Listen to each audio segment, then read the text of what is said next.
Bonjour et bienvenue pour cette correction d'exercice sur les triangles semblables. Dans le premier exercice, on nous demande de démontrer que deux triangles sont semblables, connaissant les mesures de leurs côtés. Donc dans le formalisme de la démonstration, on va noter, on sait que RS, RT, ST, etc. mesurent, donc ici, RS égale 6, ST égale 3, etc. Puis, on va vérifier si les côtés sont 2 à 2 proportionnels. Alors ici, pour plus de facilité, on voit qu'au niveau des couleurs, le côté RT est homologue au côté LM. Ce sont les deux plus grands côtés de ces triangles. Ensuite, le côté RS est homologue à KM et que les deux plus petits côtés sont TS et LK. On écrit les quotients de ces longueurs et on les calcule. On obtient 3 quotients de même valeur, ici 1,5. On en conclut donc que les longueurs des côtés du triangle RST et KLM sont proportionnelles. On n'a plus qu'à appliquer la propriété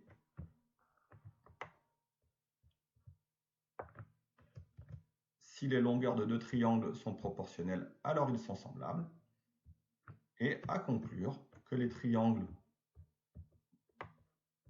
RST et KLM sont deux triangles semblables.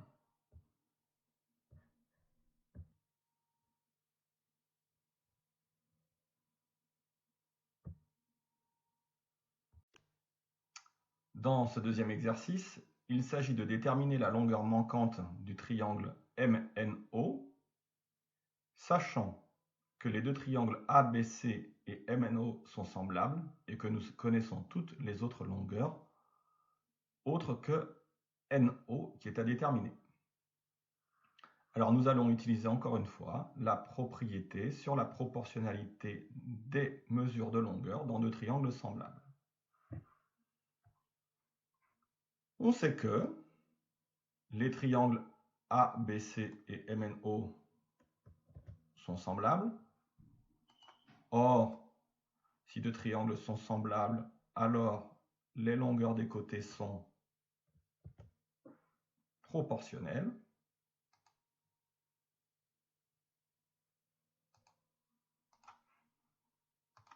Donc, nous allons maintenant écrire les égalités des quotients en respectant l'ordre des côtés. AB, on va le diviser par OM, donc les deux plus grands. AC, on va le diviser par MN, les deux plus petits. Et nous allons donc en déduire le coefficient de proportionnalité entre ces deux triangles.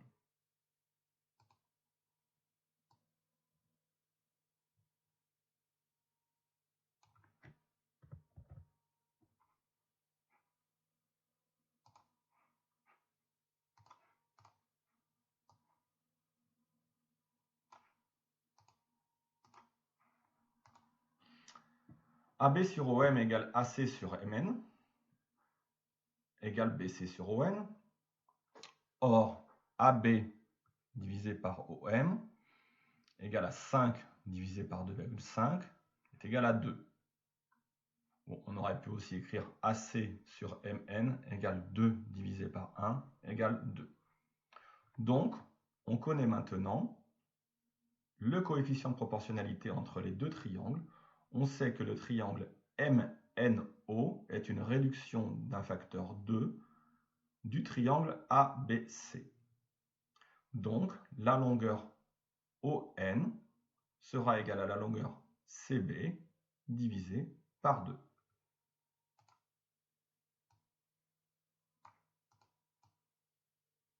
Donc, la longueur ON est égale à BC sur 2 est égale 3. Dans cet exercice, on nous demande de démontrer que les triangles ACI et BDI sont des triangles semblables. Nous ne connaissons pas les longueurs, par contre on nous donne des angles. On nous donne deux angles dans le triangle ACI et un angle dans le triangle BDI. Donc il y a un travail à faire sur les angles. Un petit rappel de cinquième sur les angles opposés par le sommet. Avec le logiciel GeoGebra, j'ai représenté la même situation que dans l'exercice qui vous est proposé. On voit que lorsque deux angles sont opposés par le sommet, ils sont égaux. Cela s'applique donc aux angles CIA, qui mesure 45 degrés, et l'angle BID. Ils sont opposés par le sommet, donc ils sont égaux. On sait que les droites DC et AB sont séquentes en I. Or, des angles opposés par le sommet sont égaux, donc les angles CIA et BID sont égaux. Replaçons-nous maintenant dans le triangle ACI, dans lequel nous connaissons déjà deux angles, l'angle en I et l'angle en A. Nous allons utiliser la propriété de la somme des angles d'un triangle qui vaut 180 degrés pour en déduire l'angle en C. L'angle en C est égal à 180 moins 74 moins 45 degrés. Et on trouve un angle de 61 degrés. Donc j'ai rédigé la démonstration. Toujours on sait que, or donc, cet angle mesure 61 degrés. L'angle en B du triangle BDI est également égal à 61 degrés. On connaît dans ce triangle BID deux angles, un angle de 61 degrés, un angle de 45 degrés.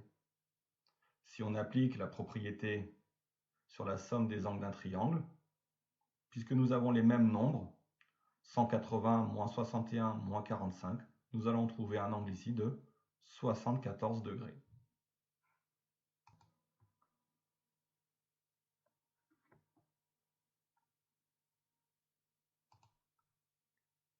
Nous connaissons maintenant les valeurs des deux triangles.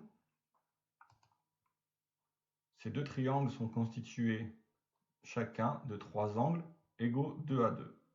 Nous n'avons plus qu'à rédiger la démonstration.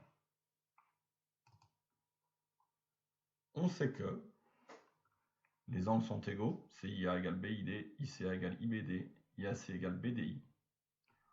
On rappelle la propriété. Deux triangles semblables ont les angles 2 à 2 de même mesure. On conclut. Donc les triangles BID et CIA sont semblables. Voici qui achève une démonstration un petit peu plus longue puisqu'on avait besoin de démontrer des résultats préalables. Deuxième question, deuxième partie de l'exercice. On doit déterminer les longueurs des côtés BI et CI, sachant les autres longueurs qui sont BD, AC, AI et DI. Donc nous allons utiliser la propriété sur la proportionnalité des longueurs. On va écrire les quotients des côtés homologues pour en déduire le facteur d'agrandissement entre ces deux triangles. On sait que les triangles BID et CIA sont semblables. Or, si deux triangles sont semblables, alors les longueurs de leurs côtés sont proportionnelles. Donc, nous pouvons écrire les quotients BI sur AI égale DI sur CI égale BD sur AC. Nous remplaçons par les mesures que nous connaissons pour en déduire le coefficient de proportionnalité. BD sur AC est égal à 9 divisé par 6 est égal à 1,5. Donc nous allons pouvoir en déduire que le triangle BDI est un agrandissement du triangle ACI avec un facteur 1,5. Donc on peut en déduire le côté CI. Puisque ACI est une réduction de BID de facteur 1,5, CI est égal à ID divisé par 1,5, c'est-à-dire 12 par 1,5 égale à 9 mètres. On peut conclure par la dernière valeur qui nous manque, puisque BID est un agrandissement de ACI.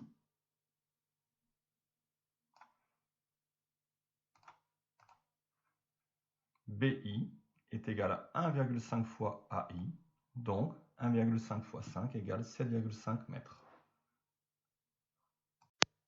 Dans cet exercice, il s'agit là encore de montrer que les deux triangles sont semblables. Alors nous observons que pour chacun d'entre eux, nous connaissons deux des angles. Nous allons donc pouvoir calculer le troisième en utilisant la propriété de la somme des angles d'un triangle qui vaut 180 degrés. Nous allons en déduire l'angle en B pour le triangle ABC et l'angle en H pour le triangle EFH. On sait que dans le triangle ABC, on connaît deux angles de valeur 53,13 et 90 degrés. On écrit la propriété, puis le calcul qui nous mène à un angle manquant de CBA qui vaut 38,87 degrés. De la même façon, dans le triangle EFH, on utilise la même propriété, on rédige le même calcul pour nous mener à un angle EHF de 53,13 degrés. Ces deux triangles, possèdent donc des angles égaux 2 à 2. On peut donc rédiger la démonstration. On sait que CBA est égal à EFD, ACB égale EHF, BAC égale FEH. Or, deux triangles semblables ont leurs angles 2 à 2 de même mesure.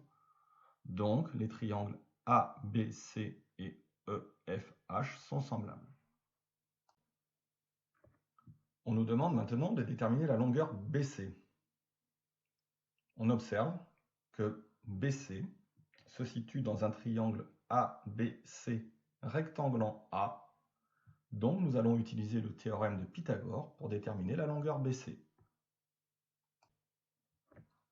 On sait que ABC est rectangle en A. Donc, d'après le théorème de Pythagore, BC au carré, l'hypoténuse, est égal à AB au carré plus AC au carré. On utilise les longueurs des côtés, qui valaient 6 et 8. Et on obtient BC carré, qui est égal à 100. Pour obtenir BC, on utilise la racine carrée. BC égale racine carrée de 100, soit une longueur de BC qui vaut 10. On nous demande maintenant de déterminer les longueurs EH et HF dans le triangle EHF, qui est semblable au triangle ABC dont nous avons déterminé toutes les mesures. On utilisera donc la proportionnalité entre les deux triangles. On sait que les triangles sont semblables. Or, de triangles semblables ont leur côté proportionnel. Le côté EF est homologue au côté AB. On en déduit donc le rapport de proportion. EF sur AB égale 12 divisé par 8 égale 1,5. Donc on sait que le triangle EFH est 1,5 fois plus grand que le triangle ABC. Connaissant maintenant le rapport de proportion entre les deux triangles, il ne reste plus qu'à déterminer la longueur EH et la longueur HF, qui sont donc 1,5 fois plus grandes que leurs homologues du triangle ABC. On en déduit donc que EH égale 1,5 fois AC, 1,5 fois 6 est égal à 9. HF est égal à 1,5 fois BC, 1,5 fois 10, c'est-à-dire 15.